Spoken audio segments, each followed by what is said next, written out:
byasaba uburyo bwinshi kandi ubwo buryo kugira ashobore kuburonka nabona ari ibintu bigoye cyane kuko naraba uburyo mfise buherera mu kwitwararika umuryango wanje uri inyuma yanje usanzwe unyeneye nako rero igihe kimwe rero ndakunda kuririmba nsanzwe nibwo buzima bwanje kubisanzwe sinzi ukuntu binjemo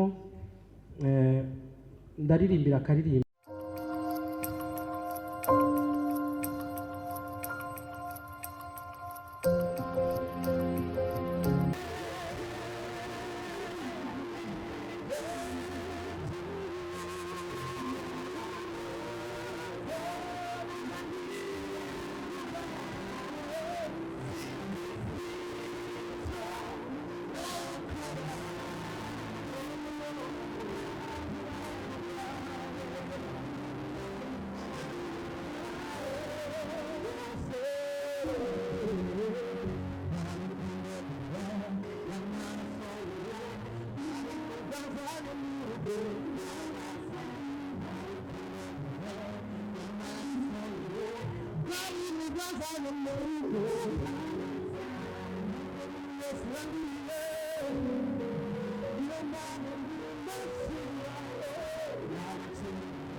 Bugi kuvaho ashikiye mu Mashimwe Voice yarabonye akarusho natwebwe turakenguruka tukabishima n'Imana kubona Imana yaramuteye iteka bigatuma noneho ingabire yiwe imufasha kugira ngo ashobore gushikira abantu benshi ubutumwa biciye mu ndirimbo afise bugashobora gushikira abo bose yipfuza yuko bwoshikira ariko bikamugora ariko kuvaho ashikiye mu Mashimwe Voice byarashobotse Imana imugirira neza imuha ibihe byiza n'uyu munsi arabikenguruka Imana ibishimirwe cyane.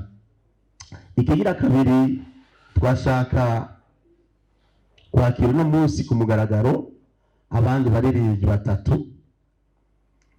Abo baririmbyi batatu mushobora kwibaza muti mubatora gute? Ishobora kuba ari ikibazo mushobora kwibaza mu nyuma. Abo baririmbyi batatu twabaye turafata abo si ukuvuga yuko babaye abo gusa bari bakenewe yuko twoshigikira kugira ngo tujyane nabo, ariko ni intambuko ya mbere turiko dukora mu buryo bwose bushoboka kugira ngo icyo Imana yashize ku mutima gishobore gushika kure, gishikira abo bose bafise ingabire bahabwa n'Imana kugira ngo bashobore kwamamaza ubwo butumwa bwa Kristo. Kuko igikorwa nyamukuru abaririmbyi dufise icyo tubahatira sikindi nuko nk'uko bahamagawe bashobora gushyira mu ngiro icyatumye bahamagarwa, bikagaragara neza yuko koko hari icyo Imana yabashizemo. Twitwararika cyane rero iyo umuntu tumwakiriye, twitwararika gusa ibikorwa afise, ariko twitwararika n'ubuzima bwiwe, kuko twagiye dusanga hariho ubudasa bukomeye buri hagati yo kuririmbira Imana no kuririmbana Imana. Twifuza rero yuko mu Mashimwe Voice abaririmbyi dushoboye kwakira baba abaririmbyi baririmbana Imana koko barimwo muhemu yera, kugira ngo abafashe mu byo bakora babishikane kure, maze abo bose Imana ishaka gukora ko ironka akaryo ko kubashikira.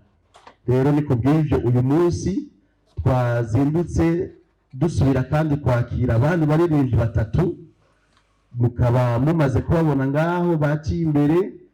Koko Imana yarabahaye ingabire, barashoboye kugeza aho bageze.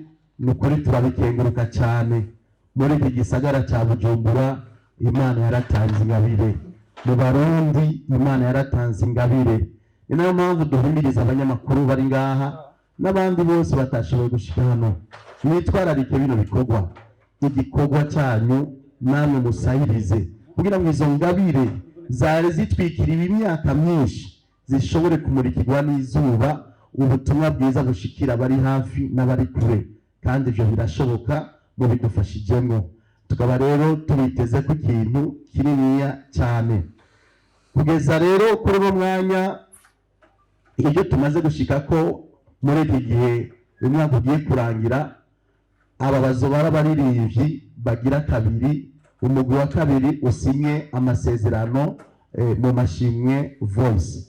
Muri uwo mugwi rero ugira kabiri, twiteze yuko nabo nyene ibikorwa byabo Imana idufashije bishika kure, nk'uko abo twatanguye uyu munsi.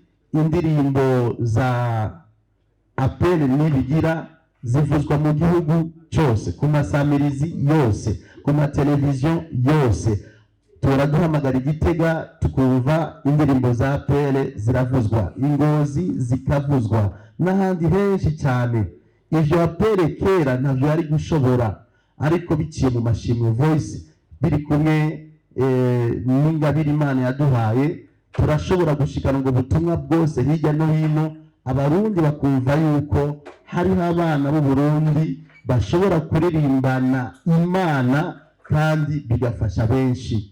Icyo turamaze kugishika ko n'aba bandi bagiye gusinyarira natwe amasezerano, twiteze yuko umusaruro uzoba ukomeye gusumba aho twari tugeze.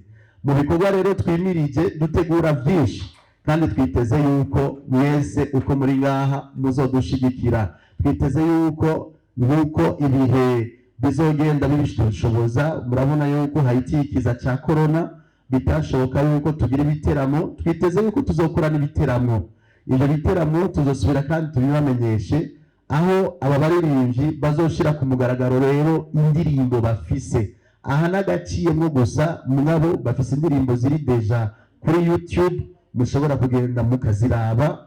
Twabasaba mbere abari ngaha mwese yuko mwo subscribinga kuri izo ku ma channel yabo, kugira ngo mubatere intege, mubone yuko bakurikiranwa, mubafashe, mubashigikire. Juste subscribe, hanyuma ushireko na like yawe. Umwami Yesu abampere mugisha. Rero ibihe n'ibyadukundira dutegura ibiteramo, ariko turiko turabisengera navyo nyene. Kubw'ivyo twiteze yuko mwese uko muri ngaha Amashimwe Voice n'umuryango uwo ari we wese ashobora kwinjiramwo afise inkunga canke icyo ashaka guterera, turamwakira tukamwakirana urweze. Yesu nashimwe. Kubw'ivyo duteye iteka abantu bose bakunda guhimbaza Imana, bakunda kuririmbana Imana, kandi bagakunda no kuririmbira Imana, bose tubegeranye, dushire ingufu hamwe, tuduze ino seno. Cyabonetse mu Burundi hari hageze, hari abana benshi bazi kuririmba, ariko umubwiye uti urondera amafaranga uje muri studio, bidakunda. turavye nk'ubu muririmbyi John haheze imyaka myinshi aririmba, haheze imyaka irenga 10 aririmba mu ndirimbo z'Imana, ariko vyari vyaranze, ugasanga aririmbye akaririmbo kamwe ku mwaka kijya kimara bikanka, ariko kuva aho Imana imugendeye ubu igitabo ciwe aragisoma akavuga ati noneho ivyo nari narahawe vyose nzoririmba mpaka ndabisohore vyose, ngende nzove mw'isi ngaragara ataco nahawe ndasigaranye. Iryo niteka Imana yashoboye kumutera mu kumuzana mu Mashimwe Voice. Rero tubasaba mwese abari hafi n'abari kure, tubasaba mwese yuko mwofata mu mugongo kino gikorwa. Ni gikorwa cyaje si kugira ngo giteze imbere abantu, ariko ni kugira ngo giteze imbere babandi.